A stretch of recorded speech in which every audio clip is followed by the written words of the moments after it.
नमस्कार, बहुत स्वागत है आप सबका राजस्थान स्पेशल में। मैं आपके साथ अस्मिता दुबे। तो राजस्थान की खबरों की शुरुआत से पहले आपको लिए चलते हैं सीधा अमेठी, जहां पीएम मोदी की जनसभा चल रही है। 4 चरण पूरे हो चुके हैं। चारों ही चरणों में लोगों ने एकजुट होकर बीजेपी को अपना आशीर्वाद दिया है। जो गौर परिवारवादी सोच रहे हैं कि यूपी के लोग बट जाएंगे, बिखर जाएंगे, देश हित को भूल जाएंगे, उत्तर प्रदेश के हितों को भूल जाएंगे, अपने इलाकों के हितों को भूल जाएंगे, उन सबके सारे गणित उल्टे पड़ गए हैं। उन्हें सच्चाई का पता 10 मार्च को लग जाने वाला है भाई। और इसलिए इस बार उत्तर प्रदेश रंगों वाली होली 10 मार्च को ही मनाना शुरू कर देगा। अमेठी, सुल्तानपुर के लोग तो जानते ही है कि परिवारवादियों की हमेशा से ही ये दिक्कत रही है। ये लोग जमीन हकीकत से इतना दूर है, इतने आसमान में है कि जमीन पर क्या चल रहा है इन्हें दिखाई नहीं देता है। साथियों, आज दशकों बाद यूपी में ऐसा चुनाव हो रहा है जब कोई सरकार अपने किए विकास कार्यों के आधार पर गरीबों के हित में किए गए कार्यों के आधार पर आज आपसे वोट मांग रहा है। वर्षों बाद ऐसा हुआ है जब यूपी की सरकार सुधरी हुई कानून व्यवस्था पर वोट मांग रहा है। वर्षों के बाद ऐसा हुआ है जब यूपी में दंगे रुके हैं, अपराधियों की हिम्मत पस्त हुई है। वर्षों बाद ऐसा हुआ है जब मुख्यमंत्री अपने परिवार को आगे बढ़ाने भ्रष्टाचार का आरोप ऐसी किसी भी मुसीबत को इस चुनाव के मैदान में झेल नहीं रहा है। और वर्षों बाद ऐसा हुआ है जब गरीब मध्यम वर्ग खुद आगे आकर कह रहा है आएगी तो एनडीए ही, आएगी तो एनडीए ही, आएंगे तो योगी ही। भाई और बहनों, जो ये परिवारवादी लोग होते हैं वो सत्ता में इसलिए आना चाहते हैं ताकि अपनी और अपने परिवार की ताकत बढ़ा सके और राजा महाराजा की तरह आप पर राज कर सके। हमें किसी ताकत के लिए सत्ता नहीं चाहिए, ना ही हमारी ताकत कोई बाहुबली या माफिया है। तो सपा का बिना नाम लिए परिवारवाद की बात कहते हुए प्रधानमंत्री नरेंद्र मोदी ने निशाना साधा है और अमेठी में हुंकार भरी है। अब चुनावी दौर है, ऐसे में दौरों का दौर चलता रहेगा। लेकिन अब बढ़ते राजस्थान की खबरों की ओर, जहां राजस्थान के सीएम अशोक गहलोत ने बजट पेश किया है, जिसके बाद विपक्ष सरकार पर लगातार हमलावर होती नजर आ रही है। वहीं गहलोत सरकार पर बीजेपी के प्रदेश अध्यक्ष ने निशाना साधा है। सतीश पुनिया ने कहा है कि ऐसा लग रहा है कि किसी काली दुल्हन को ब्यूटी पार्लर में ले जाकर अच्छे से श्रृंगार करके पेश कर दिया गया हो। इससे ज्यादा बजट में कुछ नहीं लगता है। बीजेपी प्रदेश अध्यक्ष सतीश पुनिया ने कहा, अशोक गहलोत आदतन घोषणाजीवी हैं। उनकी फिल्म का नाम आमदनी अठन्नी खर्चा रुपया है। उनकी घोषणाओं में एक विरोधाभास दिखता है। लगातार पिछले 3 बजट की घोषणाएं और अभिभाषक का सरकार एक श्वेत पत्र लेकर आए हैं। उनकी कथनी और करनी में फर्क है।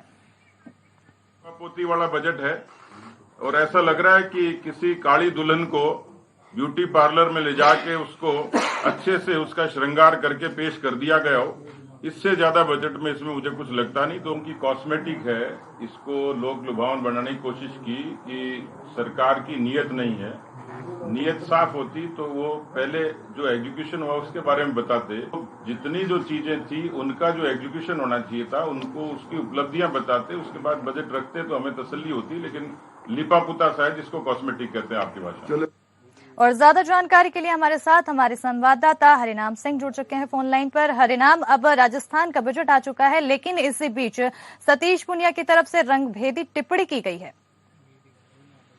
बिल्कुल स्मिता, मैं बताना चाहूंगा कि टिप्पणी की बात किया जाए तो हमेशा से जब बजट आता है तो विपक्ष हमलावर होता है। उन सबके बीच में ये देखा गया, जिस तरह से राजस्थान का बजट आया है उन सबके बीच में ये भी देखा गया, जिस तरह से राजस्थान ने लोक लुभावनी बजट पेश किया है उन सबके बीच में विपक्ष का जो हमला था, हमला करने के बाद उनकी आशाएं थी, उनका ये भी कहना था कि राजस्थान में जो 50 जिले बनाए जा रहे थे वो 50 जिले बनाने की प्रक्रिया थी वो भी पूरा नहीं किया गया।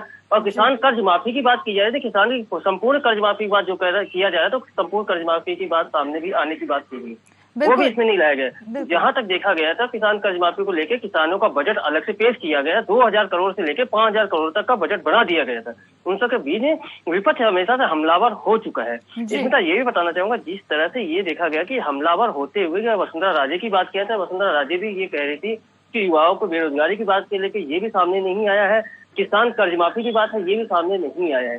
कहीं न कहीं 2023 का चुनाव को देखते हुए ये बजट घोषणाएं भी हुई है। विपक्ष हमेशा से हमलावर हो चुकी है। वहीं अगर देखा जाए तो सबसे बड़ी बात की जा रही है कि जो 2004 के बाद जो पेंशन योजना की जो बंद करने की बात की गई थी उसको ही मुख्यमंत्री अशोक गहलोत ने लागू कर दिया गया है। बिल्कुल, हिंदुस्तान जिस तरह से बजट आया है हरिनाम, अब बजट के बाद जाहिर सी बात है कि विपक्ष का हमलावर होना आम बात है और अब लगातार आरोप प्रत्यारोप का दौर शुरू हो गया है। खबरों में बने रहिएगा आप, आगे भी आपसे जानकारी लेते रहेंगे। राजस्थान में बजट पेश होने के बाद से सियासत लगातार गरमाई हुई है। लगातार विपक्ष गहलोत सरकार को घेरते नजर आ रही है। तो वहीं प्रदेश की पूर्व सीएम वसुंधरा राजे ने विधानसभा के अंदर बजट सत्र में राजनीति का आधारित बजट बताया है। उन्होंने कहा है कि चुनावी रंग में रंगे इस बजट से प्रदेश की ना तो दिशा बदलेगी और ना तो झूठे सपने दिखाओ और ना ही जनता को मूर्ख बनाओ। बजट में ऐसा ही हुआ है और कृषि बजट छलावे से ज्यादा कुछ नहीं है। कर्ज माफी का वादा अधूरा है। ये जो बजट है वो ज्यादातर जनता को निराश करने वाला बजट है। ये नीति का बजट नहीं, मेरे हिसाब से राजनीति का बजट है। मुझे कोई इसमें विजन दिखाया नहीं, न दिखा। किसानों के लिए पहली बार बजट की घोषणा की है, परंतु किसानों के साथ भी छलावा है। फिगर्स देखना है, फिगर्स देखने के बाद ये बहुत और ज्यादा क्लियर होगा। ये ज्यादा नीति के ऊपर अपना प्रभाव नहीं छोड़ रहा, राजनीति के ऊपर छोड़ रहा है। और ज्यादा जानकारी के लिए हरिनाम सिंह फोन लाइन पर जुड़े हुए हैं। हरिनाम, अब वसुंधरा राजे की ओर से भी टिप्पणी सामने आई है बजट को लेकर, क्या कुछ है पूरा मामला? बिल्कुल स्मिता, मैं बताना चाहूंगा, जिस तरह से बजट पेश हुआ है उन सबके बीच में ये देखा है जो पूर्व मुख्यमंत्री वसुंधरा राजे है, उन्होंने अपना जो बजट के पेश होने के बाद उन्होंने अपना जो बयान दिया है उन सबके बीच में ये देखा है लोक लुभावने बजट की बात कही जा रही। वहीं अगर देखा गया चुनाव जो 2023 का जो चुनाव हो रहा है एक राजनीतिक कलर देखते हुए, चुनाव को देखते हुए बजट की घोषणा की गई है। वहीं जमीनी स्तर पे बात करने की बात की जा रही है। तो वहीं वसुंधरा राजे ने ये भी कहा है कि जो चुनाव को देखा जाए उन सबको देखने के बाद कृषि बजट की बात करें, कृषि बजट किया तो गया है, उन्हीं सबको ये देखा है जो कर्ज माफी की बात की, कर्ज माफी की चर्चा है कहीं नहीं। बिल्कुल हरिनाम, विपक्ष लगातार हमलावर है बजट को लेकर, उनकी तरफ से बिल्कुल ये बजट छलावा नजर आ रहा है, लेकिन अगर जनता की बात की जाए तो जनता आखिर किस हद तक इस बजट से खुश नजर आ रही है? जनता की बात क्या है, जनता के बीच में जो खुशी की लहर है, सबसे बड़ी खुशी की बात जो देखा जाए कि राजस्थान में जो बिजली की बात, जब महामारी थी बिजली की बात सबसे बड़ी अगर देखा जाए तो जनता के बीच में जो खुशी की बात है, 50 यूनिट बिजली बिल माफ करने के बाद जो सामने आ रही है, उनके बीच में बिजली को लेकर काफी उत्सुकता, काफी खुशियां देखी गई है। वहीं अगर देखा जाए सरकारी कर्मचारी की बात की जाए, सरकारी कर्मचारी यहाँ के जो थे, सरकारी कर्मचारियों को 2004 के बाद जो पेंशन जो बंद कर दिया गया, तो इन पेंशन को बहाल करने की जो बात सामने आई है, उन सबके बीच में ये भी देखा गया राजस्थान की जनता भी खुश है। राजस्थान के कृषि की बात की जाए तो किसानों की बात की जाए, किसानों का एक बिल अलग से बनाया गया है। उन बिल बनाने के प्रक्रिया जो रूप देखा गया है कि किसानों के बिल माफ किए जाएंगे, वो घोषणाएं की गई है। तो कहीं न कहीं राजनीतिक देखते हुए ये देखा गया है कि बिल को देखा जाए या किसान को देखा जाए या युवाओं की बात किया जाए, जिस तरह से 53,000 रीट का मामला, बिल्कुल कहीं ना कहीं हर वर्ग के लोगों के लिए सरकार ने सोचा है, बजट में उनकी बात रखने की कोशिश की, उनके लिए दायरा बनाया गया है। लेकिन विपक्ष का काम क्योंकि हमलावर होना है, ऐसे में विपक्ष अपने काम को बखूबी निभा रहा है। तमाम जानकारी के लिए बहुत बहुत शुक्रिया हरिना।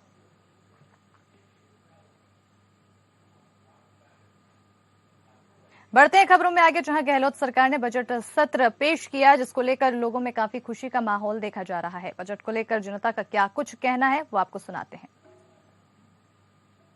अगले साल राजस्थान के अंदर चुनाव है, उसको मद्देनजर रखते हुए निश्चित रूप से माना गया है कि बिजली के अंदर बहुत अच्छी अच्छी सुविधाएं अब इस बार दी गई हैं और ये लगता है कि लोग लुभावनी बातें हैं और शायद हो सकता है कि इनके ऊपर काम हो भी जाए।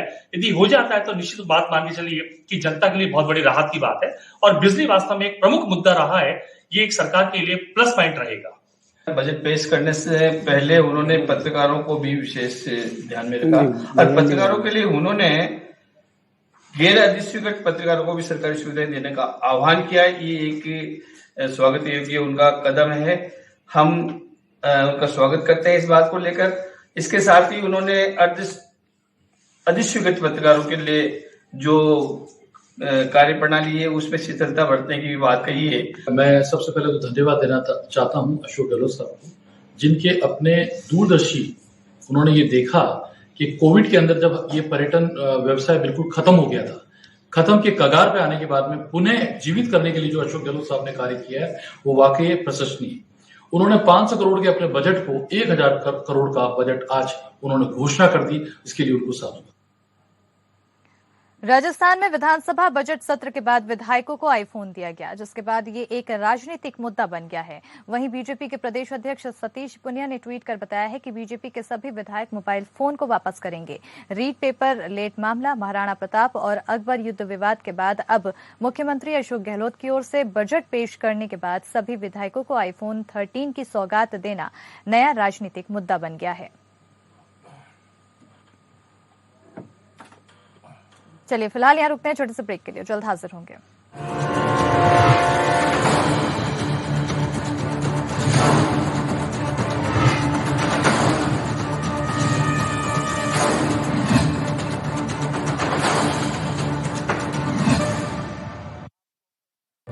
भाजपा का संकल्प है कॉलेज जाने वाली मेधावी छात्राओं को मुफ्त स्कूटी।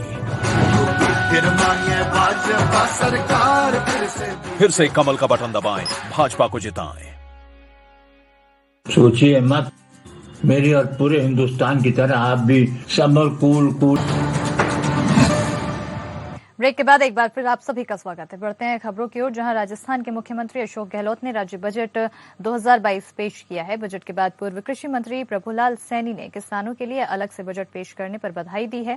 उन्होंने कहा है कि तमिलनाडु के बाद राजस्थान दूसरा राज्य है जहां किसानों के लिए अलग से बजट पेश हुआ है।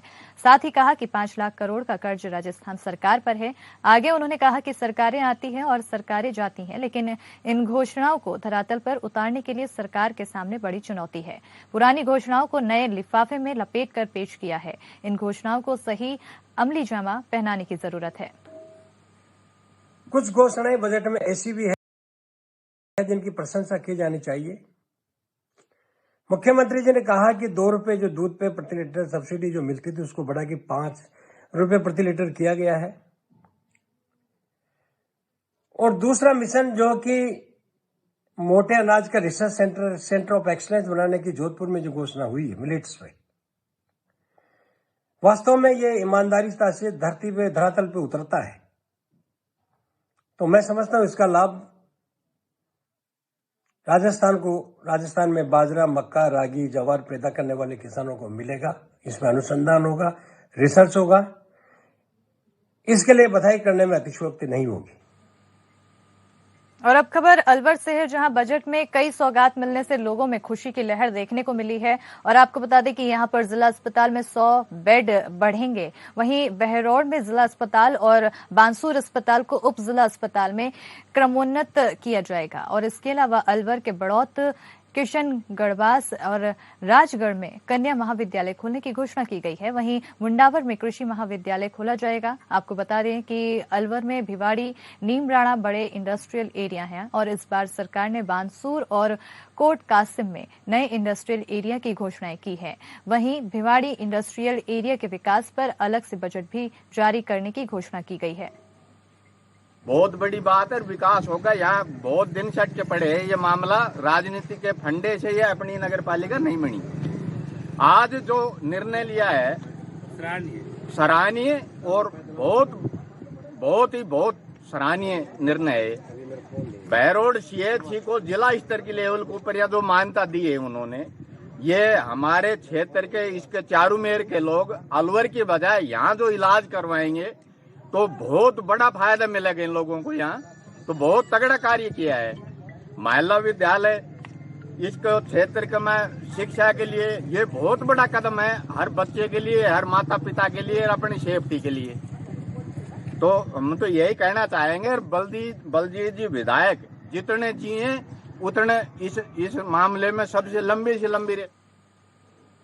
राजस्थान सरकार अशोक गहलोत ने विधानसभा में बजट पेश करते हुए कर्मचारियों को पुरानी पेंशन बहाल करके खुशियों की सौगात दी है, जिसके बाद नगर परिषद गांधी चौराहे पर कर्मचारियों ने पुरानी पेंशन बहाल होने पर पटाखे फोड़कर और मुख्यमंत्री जिंदाबाद के नारे लगाते हुए राजस्थान सरकार और स्थानीय विधायक रामलाल मीणा का आभार जताया है। इस दौरान प्रदेश सलाहकार अभय सिंह ने बताया है कि कर्मचारियों की बहुत लंबी मांग थी और इस मांग को सरकार द्वारा पूरा किया गया है। सभी कर्मचारी राजस्थान सरकार और विधायक रामलाल मीणा का धन्यवाद और आभार ज्ञापित करते हैं।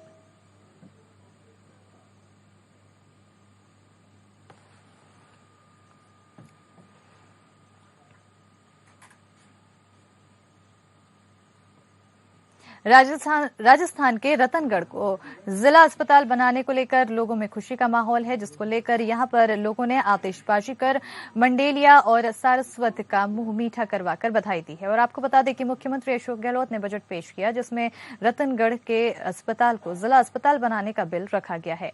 इस मौके पर कांग्रेस नेता हेमंत सारस्वत ने कहा है कि 2 घंटे 57 मिनट के बाद बजट भाषण में सीएम गहलोत ने राजस्थान में 2000 अंग्रेजी माध्यम के स्कूल खोलने और हिंदी माध्यम के स्कूलों को क्रमोन्नत करने, गरीबों के लिए चलाई जा रही चिरंजीवी स्वास्थ्य बीमा योजना की राशि 5 लाख से बढ़ाकर 10 लाख करने, शहरी बेरोजगारी दूर करने के लिए मनरेगा की तर्ज पर इंदिरा गांधी रोजगार योजना लागू करने जैसी कई योजनाओं पर बात की है।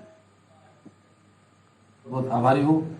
उन्होंने रतनगढ़ में नगर पालिका मंडल जो कांग्रेस का बोर्ड बनाया और बोर्ड के प्रस्तावों को हम मुख्यमंत्री तक पहुंचाए, उन सभी प्रस्तावों को लगातार निरंतर शहर की प्रगति के लिए पास कर रहे हैं। उन्होंने पहले शहर की गंदे पानी, बरसाती पानी की निकासी के लिए 35 करोड़ रुपए हमें सैंक्शन किए। अब इस बजट में उन्होंने जिला अस्पताल दिया है। रतनगढ़ शहर ही नहीं, पूरे राजस्थान के लिए उन्होंने अंग्रेजी माध्यम की 2000 स्कूलें खोलने का प्रस्ताव रखा है। 39 जो है कि कन्या महाविद्यालय पूरे राजस्थान में खुलेंगे। उसके अलावा चिरंजीवी स्वास्थ्य बीमा योजना, हर आम आदमी की सेवा के लिए उन्होंने स्वास्थ्य बीमा योजना जो 5 लाख रुपए का था उसे बढ़ाकर के उन्होंने 10 लाख रुपए की कर। वहीं अलवर जिले के मुंडावर और DST2 ने संयुक्त कार्रवाई करते हुए अंतर्राज्यीय लूट गैंग का पर्दाफाश किया है। पुलिस ने मुंडावर क्षेत्र में हुई लूट के खुलासे के साथ ही अन्य वारदातों का भी खुलासा किया है और जानकारी के मुताबिक बदमाश फाइनेंस कंपनी के कर्मचारियों को निशाना बनाते थे। बदमाशों ने जयपुर में भी 3,31,000 की लूट की घटना को अंजाम दिया था। फिलहाल पुलिस बदमाशों से पूछताछ में जुटी हुई है। श्रीमान पुलिस अधीक्षक महोदय भिवाड़ी के निर्देशानुसार जिले में मिशन 100 योजना चलाई जा रही है, जिसके विरुद्ध अपराधियों के विरुद्ध सख्त कार्रवाई के निर्देश एसपी साहब द्वारा प्रदान किए गए थे। इस क्रम में दिनांक 16 को सांचौद झाबुआ रोड पे एक कलेक्शन एजेंट सुनील कुमार के साथ 2 अज्ञात बदमाशों ने लूट की वारदात को अंजाम दिया और उससे 37,170 रुपए का कैश लूटा था। एक व्यक्ति ने इस घटनाक्रम की रेकी की थी, तो इस प्रकरण का आज पर्दाफाश करते हुए तीनों आरोपी अनिल उर्फ भोला निवासी सांचौद और राहुल निवासी झाबुआ हरियाणा, केशव निवासी बासनी, इनको गिरफ्तार किया गया है। और राजस्थान स्पेशल में फिलहाल इतना ही। मुझे दीजिए इजाजत। नमस्कार।